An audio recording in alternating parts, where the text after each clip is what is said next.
evidence. if you're asked the question, what would it take to convince? It'd be the same question be asked to me. Andrew, what would it take to convince you that the oppositional is Patsy. true, right? That he's a patsy or something like that.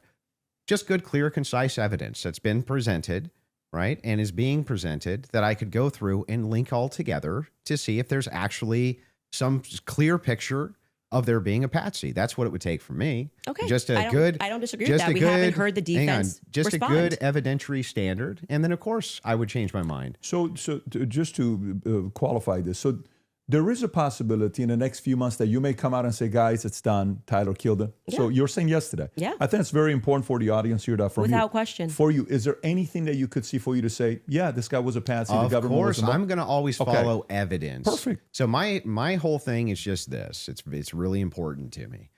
I don't mind people being truth seekers and justice searchers, and the internet has helped solve tons of crimes. There's no ifs, ands, or buts about that, right?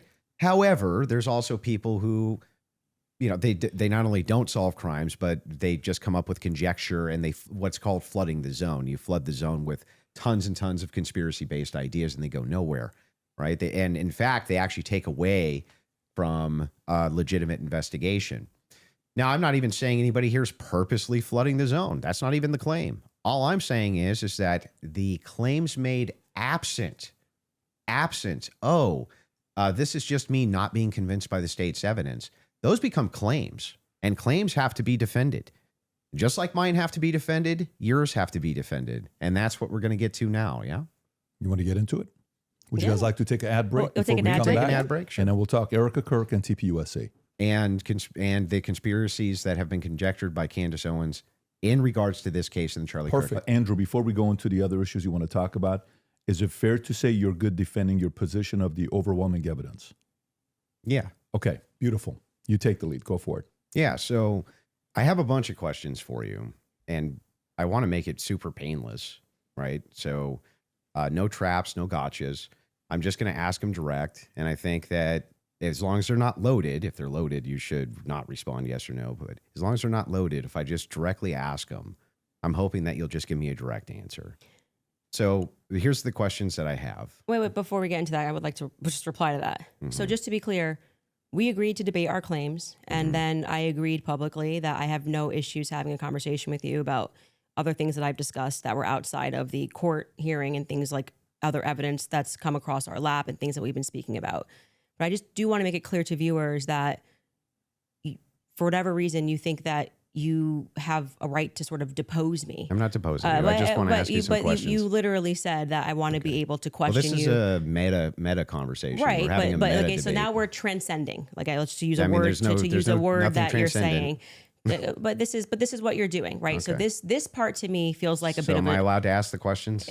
I've already said you can ask questions, Then but I let me made it ask very them. clear to you via email and with you in conversation that we should be speaking. This isn't like you get to sit. I want to ask you if you want to depose me, you should join Brigitte Macron's defense team. But you're like, I'm just going to ask questions. Can you answer it? Blah, blah, blah. It's like, I don't know what you're going to ask. And I'm going to answer as I see fit because I'm not. I get it. Yeah. Okay. I get it. Just so we're clear. Usually in the debate, if something's not loaded, I'm just direct with it. Because you kept saying I'm Joe Rogan. They have no evidence. And now you're like, let's move away from the evidence. Just talk about transcendentals. Yeah. Okay. Anyway, so direct question, super easy. Was Lance Twiggs DNA on the rifle as far as you know?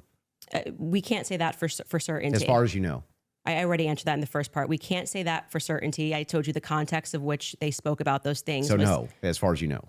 We can't say that for certainty until we know what other the 5 sets of prints were on. So that would be no as far as you know. We can't say that for certainty. You can say no as far as I know for certain. We can't say that for certainty. You can say that for certainty. if your energy here is going to be like you're my dad and you can tell me how to speak or what I'm supposed to say, you're just going to come up against the wall. I'm familiar with this debate strategy. But I am just telling you. Yes or no. We're not debating anymore. We're having a conversation. So I already addressed that in the first half of this about why. No, we're still definitely debating. This is still no, it's not a debate. This is now this is you saying I want to probe things that sit outside of the evidence. I actually already addressed this. You asked me.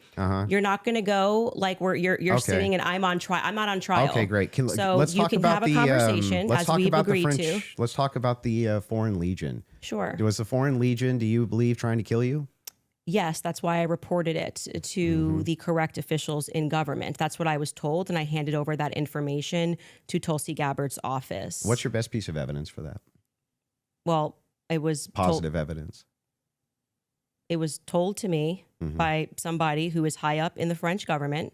I passed off that information to Tulsi Gabbard's office. I also passed it off to Trump's office, Donald Trump's office. And that's all I can tell you. I wouldn't be able to probe any evidence because I don't have the power to do that. I'm not the federal government. And I would also like to say that this becomes this other piece of what you do, which is when people say, I was told this, and this is the evidence that I have, and I'm willing to have that conversation and write the email to the correct government body that deals with this. Like, I can't hack into Emmanuel Macron's bank account and say whether or not the information. I agree. But then you go, well, where's your evidence? It's like, well, my evidence is that I reported it. I did the right thing that you're going to do. So if somebody calls and says, hey, Andrew, there's a viable death threat against you, and that person definitively has the rank to be able to tell you this, and you say, well, what I'm going to do now is I'm going to report that to the feds. Then I go, what's your evidence? It's like, well, I got the information, and I gave the information that I got from who I got it to the right body of people. And that's what I did. Got it. I just want to make sure. So I'm not trying to trap you. Well, I just want to make sure I got it clear. And that's why I say I want to know what you're doing now, because this has always been the thing. It's like, we actually can't win on the overwhelming claim. So we're just going to go and bring up everything that I think can try to embarrass her.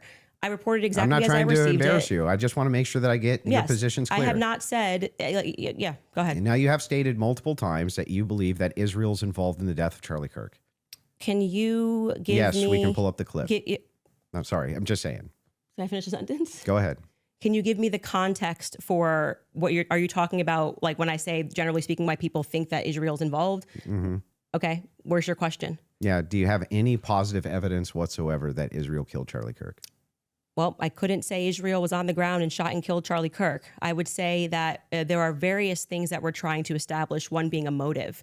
And since I don't believe that Tyler Robinson and his transferee is a convincing motive because he was fired up about politics, which Lance testified that he never spoke about with him, nor do I believe that he was, so into LGBTQ issues, since Lance testified they never spoke about LGBTQ issues, that he stopped and ate at Chick-fil-A, which, if you are into LGBTQ issues, wouldn't be your lunch before you go kill Charlie Kirk for LGBTQ issues, because... Yeah, but do you have positive evidence? I'm answering the question as I feel like I want to answer it. Like I said, you don't get to for an hour and a half pepper. But the question I'm asking is me. about positive evidence. I'm telling you that in any case, establishing a motive and and again, I already explained this at the top of the show, but the reason why people find Israel to be an interesting question is because, truthfully, Charlie's perspectives were changing on Israel. Sure. And he was starting to realize how much pressure was being put on not just our government to constantly fight their wars, but also being put on his organization personally.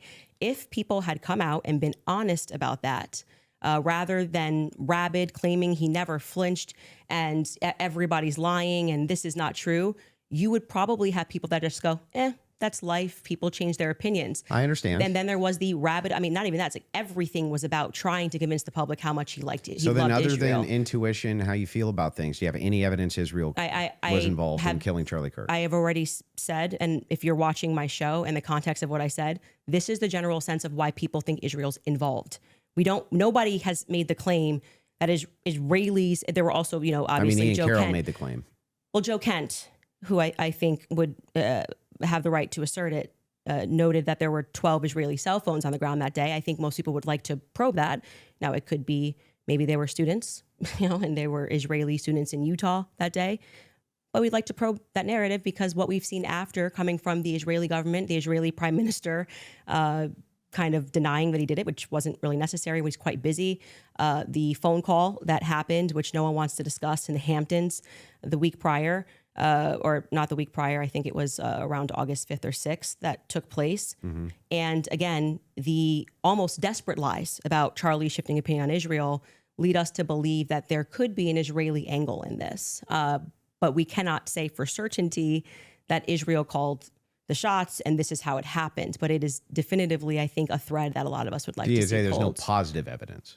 Whatever you want to say, however, positive, negative, however you want to say it. Well, positive evidence would have be a conversation. Material evidence and other evidences, which would what point we've you said to is on our show is what we said, which is this feels like a conspiracy building. There's no reason to lie about these things, and yet people are lying. BB ain't acting right. The Hamptons thing was weird. And the way they tried to shove the Israel narrative down our throat immediately. I mean, the day he died, posting a picture of him with an American and Israeli AI'd photo on the president's feed doesn't feel right. So, do you have any evidence that Erica Kirk or TPUSA participated in the murder of Charlie Kirk? I've never said they participated in the murder of Charlie Kirk. So how could I say that I have evidence they participated in the murder of Charlie Kirk? Okay. So then you don't believe that they did? I never have said that statement. So I'm not going to get you to ask me personal questions about things that I've never said on record. Okay, fair. Your team is sending messages in the back saying they have a video they want to play. Okay, go ahead. I don't know what the video is.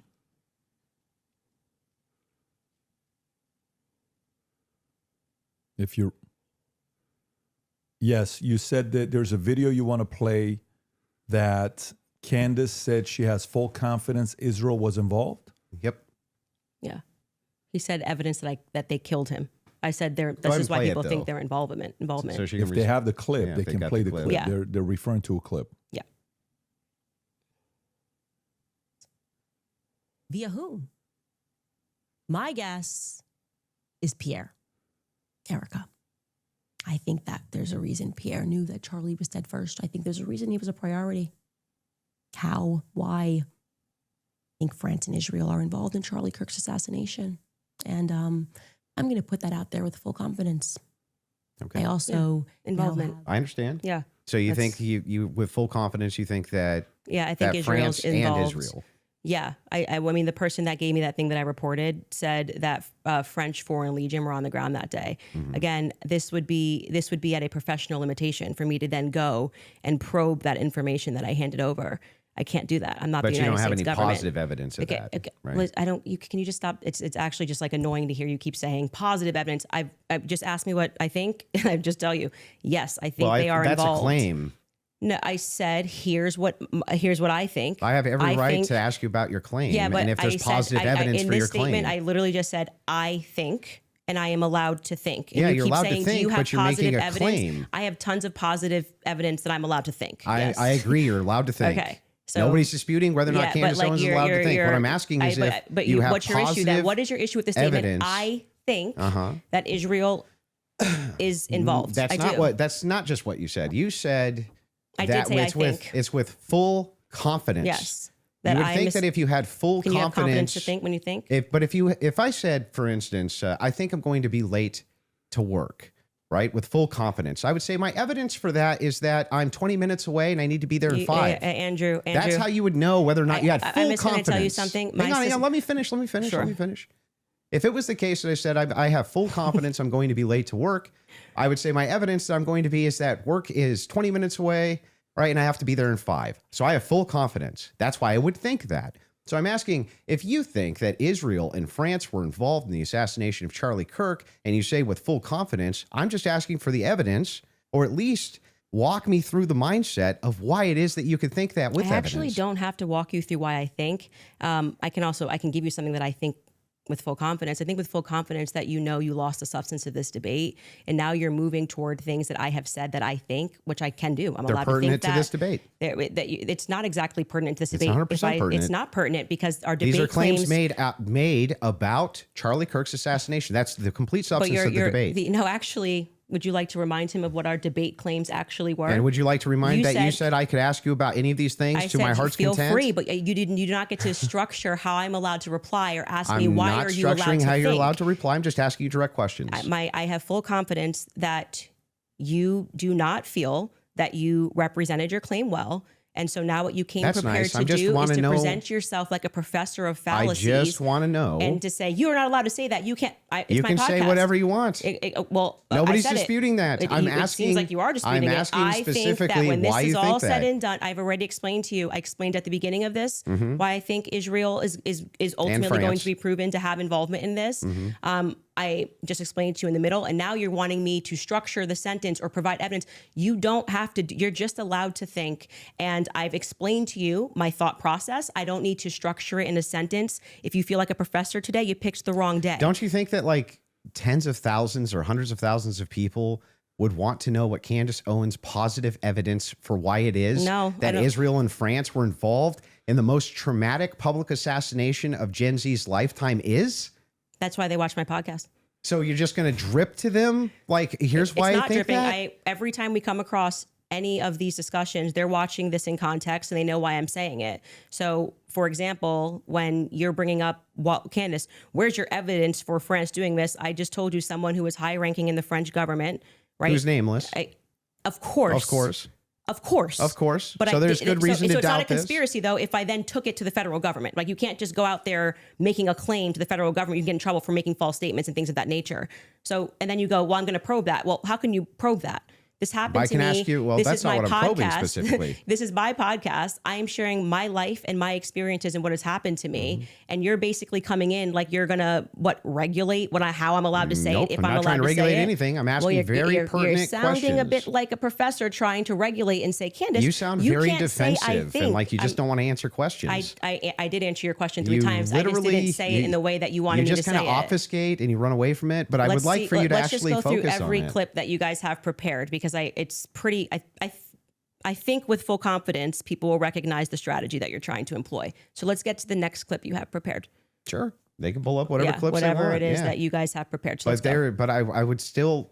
On this point, I just want to make sure that you have full confidence that France and Israel were involved in the assassination of Charlie Kirk. I think in and the you end, have no evidence for it at all that you'll give us. Well, I already did tell you where it came from. Like I said, I can explain it to you. I can't understand Did it that for same you. So if higher you up need to, tell you if that need he was to- going to kill, or that France killed Charlie Kirk, or just that you were in danger? They said that the French Foreign Legion was involved and on the ground that day. I've already said that. You just don't like hearing it. Let me just ask one question, and then I'm going to bring it to you. Sure. The question is in regards to, I've not seen that clip, so I'm seeing it now. I'm full confidence. I believe that Israel and French was involved. Is that also based on a source that somebody told you that Israel was involved in the assassination of Charlie Kirk, or is that a gut feeling? So in terms of Israel, I mean, what I've said is what I publicly have said here. I do think that at the end of this, we are going to find that Israel was involved. I do. Now, in terms of any of the hard evidence that's been presented, I think this has been a huge problem that a lot of us have had is that they won't even explore anything else that was going on in Charlie's life personally. So if we're not satisfied that Tyler Robinson did this in any way, then every alternative theory should be explored. Other evidence should be brought forward. We've done that in our capacity. Like when people keep saying she has no evidence, it's kind of crazy. I think we've broken like more stories than any news source in the world. I mean, down to pictures, details, police officers, what the dog's name was, because we're not the only people that believe there's a conspiracy here. The police officers that were involved, the many police, sheriff's offices, that were departments that were involved that day, all believe there was a conspiracy. Down to the U.S. Marshals believe there was a conspiracy. They were, my sources at the U.S. Marshals were saying they were basically sent on a wild goose chase that day. But do you see how you say my sources? Am I not allowed to have sources? Well, Like the thing is funny. So is CNN allowed to have well, sources? hang on. I but have we can't? sources. If I said I have sources that claim none of that's true. In fact, my sources claim that her sources are lying. My sources claim that none of them believe that there's a conspiracy. My sources claim all of them really think that Tyler Robinson was a lone gunman. If I just said that as hypothetical, wouldn't you say, what? Yeah, I think what probably adds weight is like then when I drop photos of the car that no one was supposed to see, people go, okay, her sources are legit. So, and then when what I say is then proven in court and nobody knew those things, people are recognizing that my sources are legit. When I say Charlie was scared in the last days, and then I dropped the text message, which you've just learned about a couple of weeks ago, of him saying he was leaving the pro-Israel cause when everyone was lying about that, then they say, I think Candace's sources are legit. So I think what's happened is I've actually built up a rapport with my audience that it's not vibes and dreams, and that's why they keep watching my content, because like, for example, when I just the other day released the content of the shooter on the roof doing the lateral crawl, then they're going, I don't think these are just vibes. It seems like Candace's sources are legit. So I've proven myself in the market. Yeah, I'm not sure that would legitimize your sources as being legitimate when it comes to the idea that, they all believe that there's a conspiracy going on, which is actually what your claim is now. How would that actually, hang on, I'm almost done. How would that, talking to PVD. How would that legitimize, well, it's not his debate. How would it legitimize these sources that even if it's the case that you get some court footage or some things like this, why would it legitimize that your sources are telling you, All the marshals believe it's a conspiracy. All the police believe it's a conspiracy. Everybody believes it. How would that legitimize any of what that? I am saying to you, and you are not forced to believe it. So let me just explain what I was answering here, and I think that you understood what I was saying. Is I have, because people trust me, compiled a lot of information and presented it to the public, and this information has been proven true. We've presented photos, we have presented videos, never before seen stuff. The public has never seen it. And so what that does is your audience goes, okay, when she says that she has these sources, clearly she's telling the truth. Now, whether you would then go, well, I'm going to believe her when she says they think that there's a conspiracy, that's up to you. You cannot watch my content. I'm not here to tell you that you have to watch my content or believe everything I'm saying. Well, don't you think questioners should get questioned as well? By who? I'm not committing a crime, am I? By just saying what I think and collecting evidence. Aren't most of the people you ask questions of not actually committing crimes? But what do you mean they should answer questions where? Like at a police station? Like, what are you just saying? like if you want people to come in and answer questions for you. I have questions about this in the investigation. I have questions about this. I have questions about that. You want them to answer your questions. Doesn't it seem totally fair that you answer back the questions people have for you? Well, they're not answering our questions. So it's also fair that they don't answer them. So you're That's okay. why I said so Andrew Colvett should be in this chair. He's not. But That's isn't his that prerogative. isn't that a double standard? No, it's not, because he's not doing it. Yeah, but that would still be a double standard. If you're requesting that he does do it, then that seems to infer that you think he owes you answers. Oh, so inferences are allowed again? And they never weren't. So that seems to infer that you think that he owes you answers. If that's the case, then don't you owe answers? Yeah, well, I feel like I'm answering your questions and his questions about, I'm talking about Andrew Colvett. His position is he's a spokesperson for Turning Point USA. So when the crowd turns against Turning Point USA on the basis of a lack of information or because there has been, I don't know, seeds sown of distrust, I would imagine, and forget answering my questions because it doesn't need to be me. Aren't you sowing a lot of those seeds of distrust? Well,